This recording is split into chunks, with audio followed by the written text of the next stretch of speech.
ओम शांति। कक्षा 12वीं हिंदी पीरियड में स्वागत है। कल धर्मवीर भारती का कौन सी पाठ पढ़े थे? काले मेघा पानी दे। आज पढ़ेंगे फणीश्वर नाथ रेणु का पहलवान की ढोलक। परमात्मा को हाजिर कीजिए, क्षणी सहयोग लीजिए।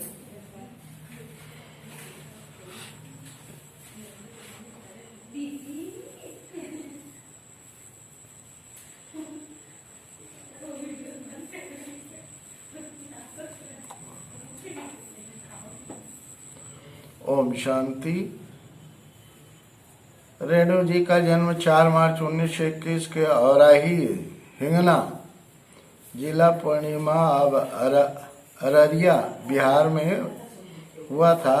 11 अप्रैल 1977 पटना में आपकी निधन हो गई। रचनाएं हैं मैला आंचल है, पढ़ती परिकथा, दीर्घतापा, जुलूस, कितने चौराहे, ठुमरी, अगिनखोर, आदिम, रात्रि की महक, एक श्रावणी, दोपहर की धूप, श्राण जल, धन जल, वन तुलसी की ग्रंथ, श्रुत अश्रुत, पूर्व संस्मरण, नेपाली क्रांति कथा, रेणु रचनावली 5 खंडों में समग्र है। सन 1954 में आप उनका बहुचर्चित आंचलिक उपन्यास मैला आंचल प्रकाशित हुआ, जिसे हिंदी उपन्यास को एक नई दिशा दी। ये विद्यार्थी ख्याल करेंगे।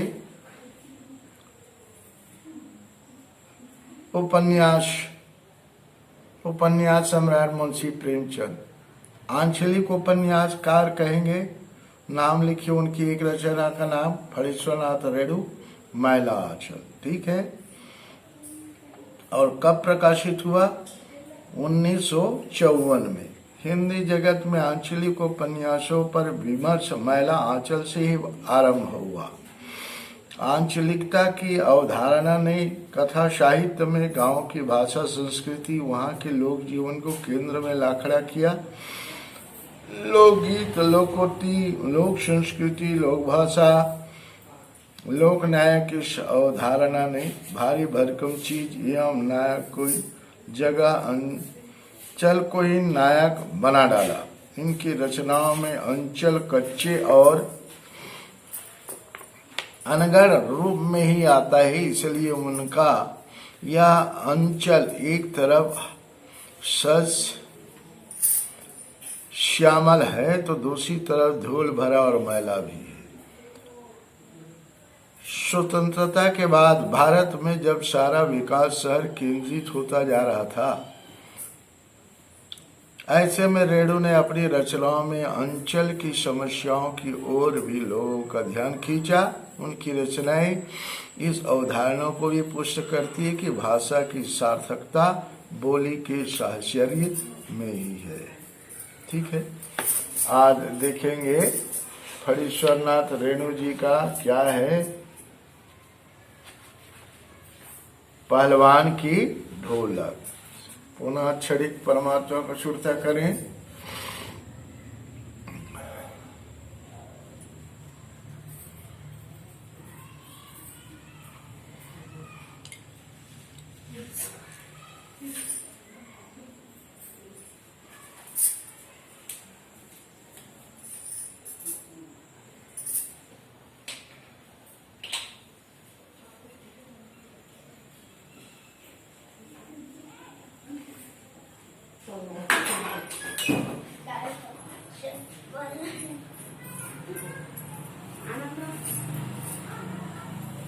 मोबाइल मांगा છે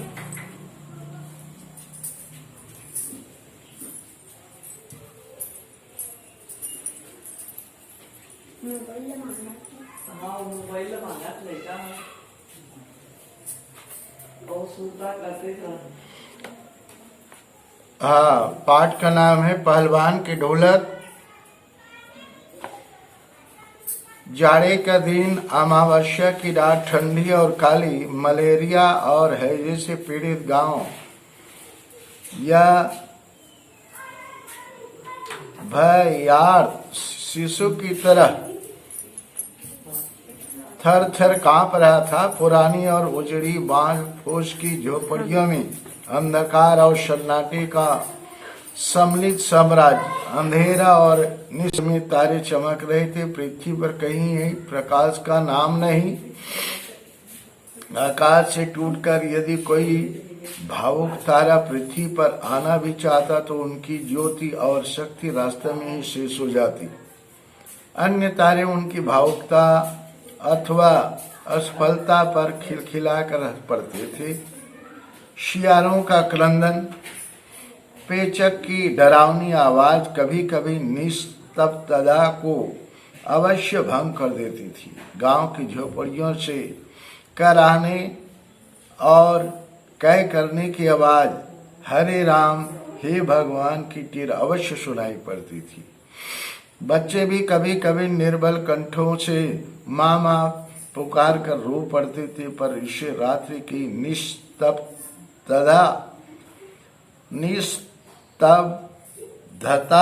में विशेष बाधा नहीं पड़ती थी। मतलब शांति में जो नीरवता थी, शांति थी, उसमें कोई प्रकार की बाधा नहीं थी। कुत्तों में परिस्थिति को ताड़ने की एक विशेष वृद्धि होती है।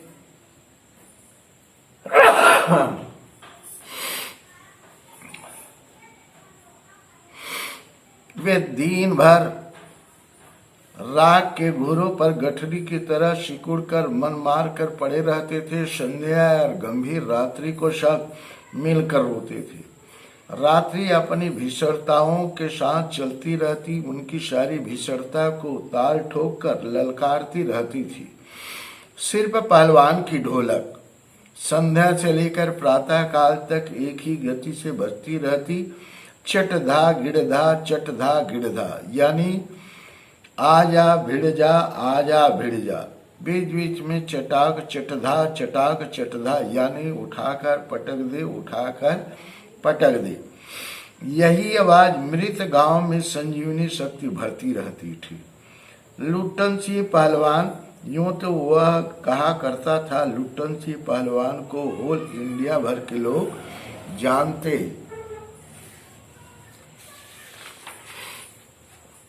हैं, किंतु उसके होल इंडिया की सीमा शायद एक जिले की सीमा के बराबर ही हो। जिले भर के लोग उसके नाम से अवश्य परिचित थे।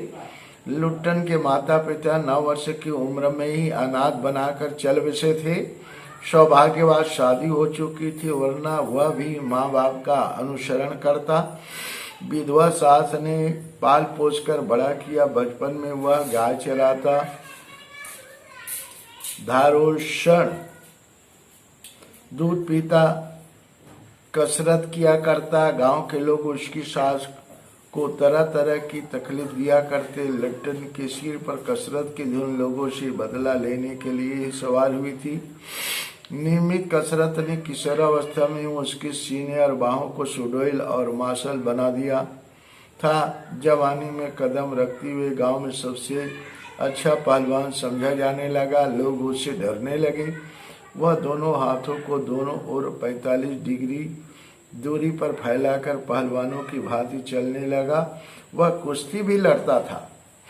एक बार वह दंगल देखने श्यामनगर मेला गया। पहलवानों की कुश्ती और दांव पे देखकर उससे नहीं रहा गया। जवानी की मस्ती और ढोल की ललकारती हुई आवाज ने उनकी नसों में बिजली उत्पन्न कर दी। उसने बिना कुछ सोचे समझे दंगल में शेर के बच्चे को चुनौती दे दी।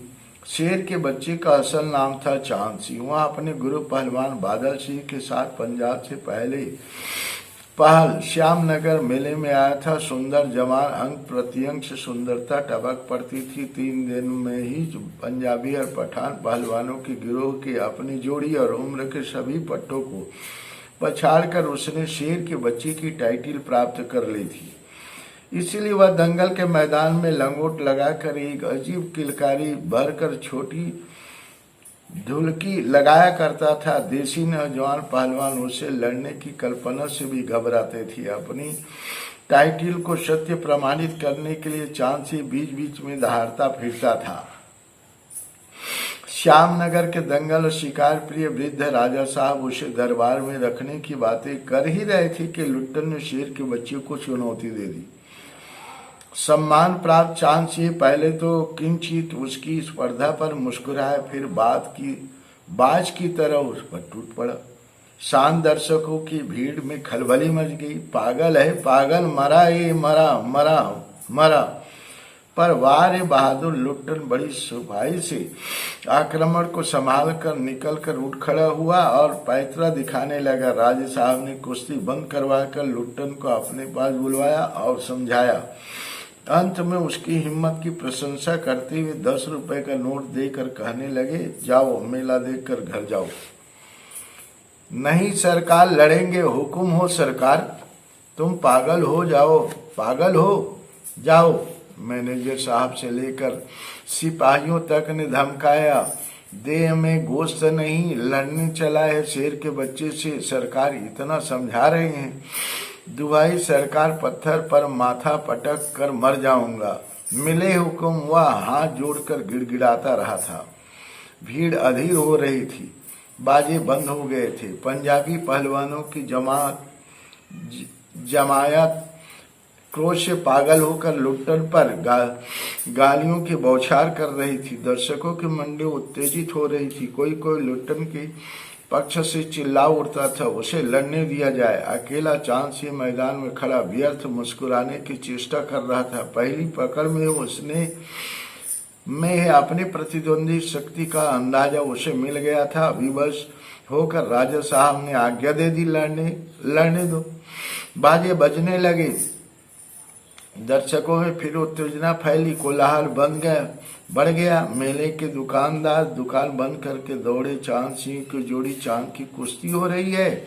चटधा गिड़धा चटधा गिड़धा भरी आवाज में एक ढोल जो अब तक चुप था बोलने लगा, धाग धीना धाग धीना, अर्थात वाह पट्टे।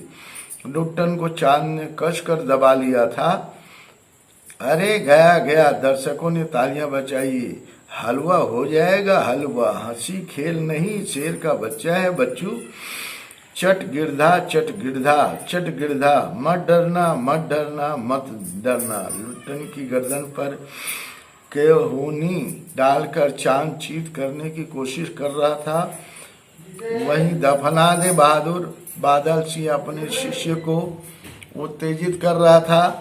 लुट्टन की आंखें बाहर निकल रही थी, उनकी छाती फटने को हो रही थी। चांद के पक्ष में था, सभी चांद को शाबाशी दे रहे थे। लुट्टन के पक्ष में सिर्फ ढोल की आवाज थी, जिसकी ताल पर वह अपनी शक्ति और दांव पेच की परीक्षा ले रहा था, अपनी हिम्मत को बढ़ा रहा था। अचानक ढोल की एक पतली आवाज सुनाई पड़ी, धाग धीना तिरकिट तीना। लुट्टन को स्पष्ट सुनाई पड़ा। ढोल कह रहा था, दांव काटो बाहर हो जा।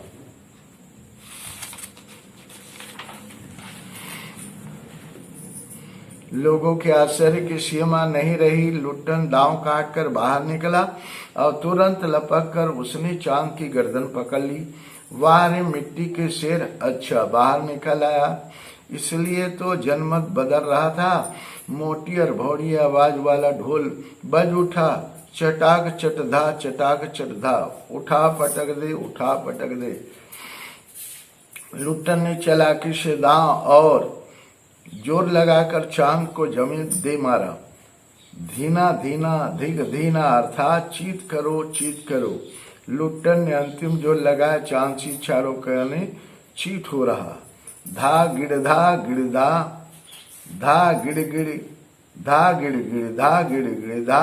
वाह बहादुर।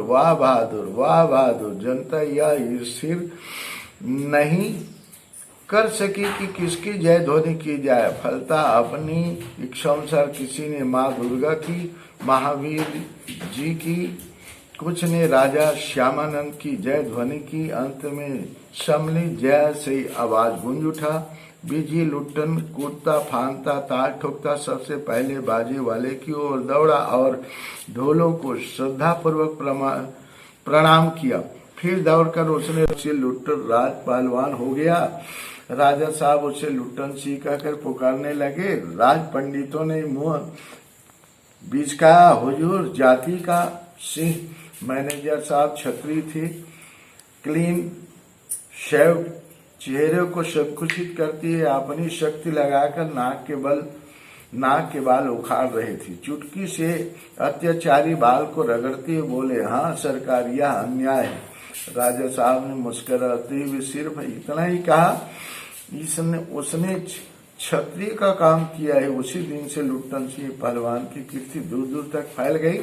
पौष्टिक भोजन, व्यायाम तथा राजा साहब की स्नेह दृष्टि उनकी प्रसिद्धि में चार चांद लगा दिए माने बढ़ा दिया। कुछ वर्षों में उसने एक एक कर सभी नामी पहलवानों की मिट्टी सुंघाकर असमान दिखा दिया। काला खां के संबंध में यह बात मशहूर थी कि यह ज्यों ही लंगोट लगाकर आली कहकर अपने प्रतिद्वंदी पर टूटता है, प्रतिद्वंदी पहलवान को लकवा मार जाता है। लुट्टन ने उसको भी पलटकर लोगों का भ्रम दूर कर दिया। इसके बाद से वह राज दरबार का दर्शनीय जीव ही रहा। चिड़िया खाने में पिंजरे और जंजीरों को झकझोर कर बाघ दहाड़ता, हाँ हूँ। सुनने वाले कहते, राजा का बाघ बोला। ठाकुर बाड़ी के सामने पहलवान गरजता, महावीर लोग समझ लेते पहलवान बोला। मेलों में वह घुटने तक लंबा चौंगा पहने अस्त व्यस्त पगड़ी बांधकर मतवाले हाथी की तरह झूमता चलता दुकानदारों की चूहल करने की सोचती। हलवाई अपने दुकान पर बुलाता, पहलवान काका ताजा रसगुल्ला बनाए हैं, जरा नाश्ता कर लो। पहलवान बच्चों की सी स्वाभाविक हंसी हंसकर कहता, अरे तनी मनी काहे, ले अब 1.5 सेर और बैठ जाता। 2 सेर रसगुल्ला को उदरस्त करके मुंह में 8-10 पान की गिलोरियां ठोठी को पान के रस से लाल करती अपनी चाल से मेले में घूमता। मेले से दरबार लौटने के समय उसकी अजीब हुलिया रहती आंखों पर रंगीन अवरख का चश्मा, हाथ में खिलौने को नचाता और मुंह से पीतल की सीटी बजाता हंसता हुआ वह वापस जाता। बल और शरीर की वृद्धि के साथ बुद्धि का परिणाम घटकर बच्चों की बुद्धि के बराबर ही रह गया था। उसमें दंगल में ढोल की आवाज सुनते हुआ अपने भारी भरकम शरीर का प्रदर्शन करना शुरू कर देता। उसकी जोड़ी तो मिलती ही नहीं थी। यदि कोई उससे लड़ना भी चाहता तो राजा साहब लुट्टन को आज्ञा ही नहीं देते। इसलिए वह निराश होकर लंगोट लगाकर देह में मिट्टी मल उछाल कर अपने को सांड या भैंसा साबित करता रहता था। बूढ़े राजा साहब देख देख कर मुस्कुराते रहते। यूं ही 15 वर्ष बीत गए। पहलवान अजय रहा। वह दंगल में अपने दोनों पुत्रों को लेकर उतरता था। पहलवान की सास पहले ही मर चुकी थी। पहलवान की स्त्री भी 2 पहलवानों को पैदा करके स्वर्ग सिधार गई थी। दोनों लड़के पिता की तरह ही गठीले और तगड़े थे। दंगल में दोनों को देखकर लोगों को मुंह से अनायास से निकल पड़ता, वाह, बाप से भी बढ़कर निकलेंगे ये दोनों बेटे। दोनों ही लड़के राज दरबार के भावी पहलवान घोषित हो चुके थे तथा दोनों का भरण पोषण दरबार से हो रहा था। प्रतिदिन प्रातः काल पहलवान स्वयं ढोलक बजा बजा कर दोनों से कसरत करवाता। दोपहर में लेटे लेटे दोनों को संसारी ज्ञान की भी शिक्षा देता। समझे, ढोलक की आवाज पर पूरा ध्यान देना। हाँ, मेरा गुरु कोई पहलवान नहीं, यही ढोल है। समझे, ढोल की आवाज के प्रताप से ही मैं पहलवान हुआ। दंगल में उतरकर सबसे पहले ढोलों को प्रणाम करना। समझे, ऐसे बहुत सी बातें वह कहा करता। फिर मालिक को कैसे खुश रखा जाता है, कब कैसा व्यवहार करना चाहिए आदि की शिक्षा वह नित्य दिया करता था।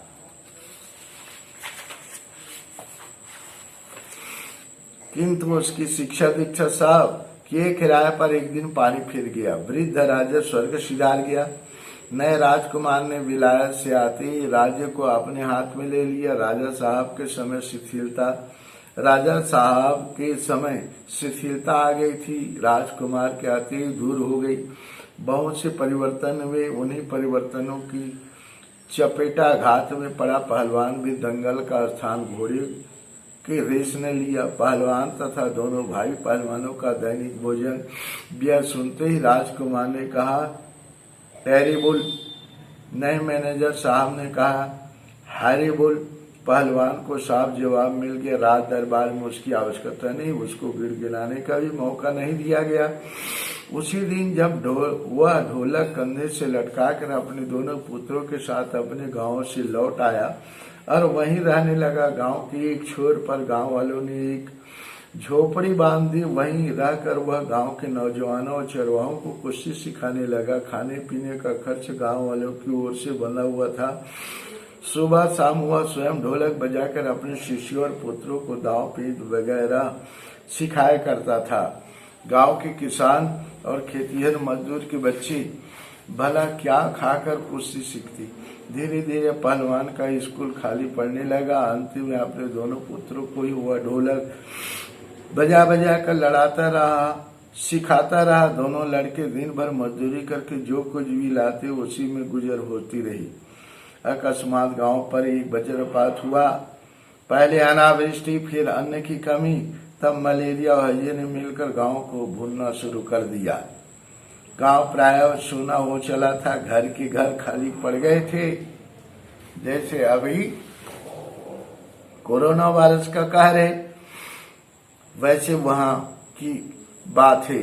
रोज 2-3 लाशें उठने लगे। लोगों में खलबली मची हुई थी। दिन में तो कलरव, हाहाकार तथा हृदय विदारक रोदन के बावजूद भी लोगों के चेहरे पर कुछ प्रभा दृष्टिगत हो थी। शायद सूर्य के प्रकाश में सूर्योदय होते ही लोग कांपते कूदते कराहते अपने अपने घरों से बाहर निकलकर अपने पड़ोसियों और आत्मियों को ढांढस देते थे। अरे क्या करोगे रोकर, दुल्हीन जो गया सो तो चला गया, वह तुम्हारा नहीं था। वह जो है उसको तो देखो भैया, घर में मुर्दा रख के कब तक रहोगे। कफन की क्या जरूरत है, दे आओ नदी में, इत्यादि। किंतु सूर्यास्त होते जब लोग अपने अपनी झोपड़ियां में घुस जाते तो छू भी नहीं करते। उनकी बोलने की शक्ति भी जाती रहती थी। पास में दम छोड़ते हुए पुत्र को अंतिम बार बेटा कहकर पुकारने की भी हिम्मत माताओं को नहीं होती थी। रात्रि की विभीषिका को सिर्फ पहलवान की ढोलक की ललकार चुनौती देती रहती थी। पहलवान संध्या से सुबह तक चाहे जिस ख्याल से ढोलक बजाओ, किंतु गांव के अर्धमृत औषधि उपचार पथ्य विहीन प्राणियों में वह संजीवनी शक्ति भरती थी। बूढ़े बच्चे जवानों की शक्तिहीन आंखों के आगे दंगल कदी से नाचने लगता था। स्पंदन शक्ति शून्य स्नायुओं में भी बिजली दौड़ जाती थी। अवश्य ढोलक की आवाज न तो बुखार हटाने का कोई गुण था, न महामारी की सर्वनाश शक्ति को रोकने की शक्ति ही। पर इसमें संदेह नहीं कि मरते हुए प्राणियों के आंख मूंदते समय कोई तकलीफ नहीं होती थी, मृत्यु से वे डरते नहीं थे। जिस दिन पहलवान के दोनों बेटे क्रूर काल की चपेटाघात में पड़े, असह्य वेदना से छटपटाते हुए दोनों ने कहा था, बाबा उठा पटक दो वाला ताल बजाओ। चटाक चटधा चटाक चटधा सारी रात ढोलक पीटता रहा पहलवान। बीच में पहलवानों के भाषण में उत्साहित भी करता था, मारो बहादुर। प्रातः काल उसने देखा उनके दोनों बच्चे जमीन पर निष्पन्न पड़े हैं। दोनों पेट के बल पड़े हुए थे। एक ने दांत से थोड़ी मिट्टी खोद ली थी। एक लंबी सांस लेकर पहलवान ने मुस्कुराने की चेष्टा की थी। दोनों बहादुर गिर पड़े। वो दिन पहलवान ने राजा श्यामानंद की दी हुई रेशमी जांघिया पहन ली और सारे शरीर में मिट्टी मलकर थोड़ी कसरत की। फिर दोनों पुत्रों को कंधों पर लाद कर नदी में बहाया। लोगों ने सुना तो दंग रह गए। कितनों की हिम्मत टूट गई, किंतु रात उनकी पहलवान की ढोलक की आवाज प्रतिदिन की भांति सुनाई पड़ी। लोगों की हिम्मत दुगुनी बढ़ गई। संतप्त पिता माताओं ने कहा, दोनों पहलवान बेटे मर गए, पर पहलवान की हिम्मत तो देखो, 1.5 हाथ का कलेजा है। 4-5 दिनों के बाद एक रात को ढोलक की आवाज नहीं सुनाई पड़ी।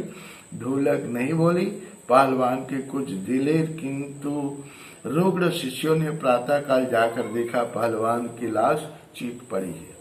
आशुपोष जी एक ने कहा, गुरु जी कहा करते थे कि जब मैं मर जाऊं तो चीता पर मुझे चीत नहीं पेट के बल सुलाना। मैं जिंदगी में कभी चीत नहीं हुआ और चीता सुलगाने के समय ढोलक बजा देना, वह आगे बोल नहीं सका। इस तरह से पाठ बहुत सी प्रेरणादायी है।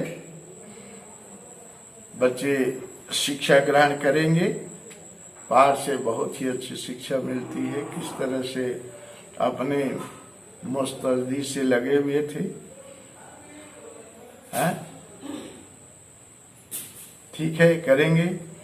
इसमें है पाठ के साथ है, पाठ के आसपास है, भाषा की बात है। सभी विद्यार्थी करेंगे, आगे बढ़ना चाहते हैं तो अपने पैर में कुल्हाड़ी नहीं मारना है। सभी विद्यार्थी करेंगे, फेर कॉपी में लिखेंगे, करेंगे विद्यार्थी, सभी विद्यार्थी करेंगे।